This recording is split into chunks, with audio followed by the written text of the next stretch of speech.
नमस्कार मित्रांनो, आज पुन्हा एकदा आपल्या व्हिडिओमध्ये तुमचं खूप स्वागत आहे मित्रांनो. तर तुम्ही पाहू शकता मित्रांनो, आपण जेवढं नियोजन केलं, ज्या पद्धतीने आपण स्लॅब टाकण्याच्या अगोदर जे पद्धतीने नियोजन केलं त्याचा रिझल्ट आज आपल्याला भेटला.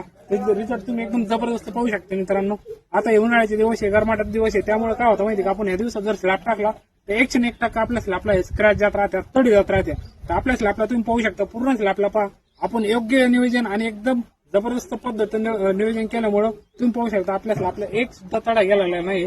तर हे नियोजन कशा प्रकारे आपण केलं पाहिजे, राहुल मित्र एकदम सोप्या भाषेत सांगणार आहे, जेणेकरून माझे नवीन मित्र असतील ज्यांचा स्लॅब टाकायचा असेल त्यांनी अशा प्रकारे नियोजन जर केलं तर त्यांच्या स्लॅबला कुठलेच तडे जाणार नाही आणि एकदम जबरदस्त त्यांना रिझल्ट भेटणार आहे.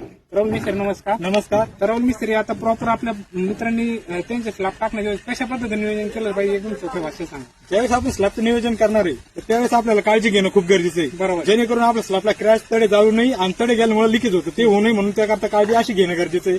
ज्यावेळेस आपण मटेरियल कालवणार आहे त्यावेळेस M20चं मटेरियल कालवणं खूप गरजेचं आहे. त्याच्यात पाण्याचं प्रमाण हे लिमिटेड ठेवणं आहे, जास्त पातळ माल करणं नाही.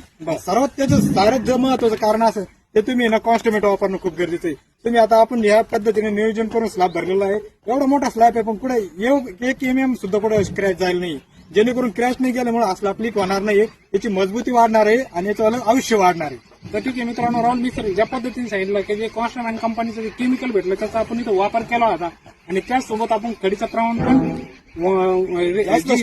वाळू बरोबरीनं खडीचं प्रमाण ठेवलं होतं आणि सगळ्यात महत्वाचं म्हणजे आपण माल पातळ केला नव्हता, माल घट ठेवला होता. तुम्ही पाहू शकता इथं नियोजन कसं आहे, एकदम जबरदस्त रिझल्ट आला. तुम्ही पाहू शकता कुठं तडा वगैरे गेलं नाही. तर अशा पद्धतीने तुम्ही तुमच्या ज्यावेळेस हीट जर असा उन्हाळ्याचा दिवस असेल तर खडीने आवश्यक वल्ले करून घ्यावा, जे करून ते टेम्परेचर आपल्याला मेंटेन राहील आणि स्लॅबला तडे जाणार नाही. ठीक आहे मित्रांनो, अशा पद्धतीने तुमचं पण नियोजन करीत चाला आणि कॉस्ट वापरा आणि जबरदस्त माल बनवा मित्रांनो. कसा व्हिडिओ वाटला ते पण मला कमेंट करून सांगा मित्रांनो. धन्यवाद.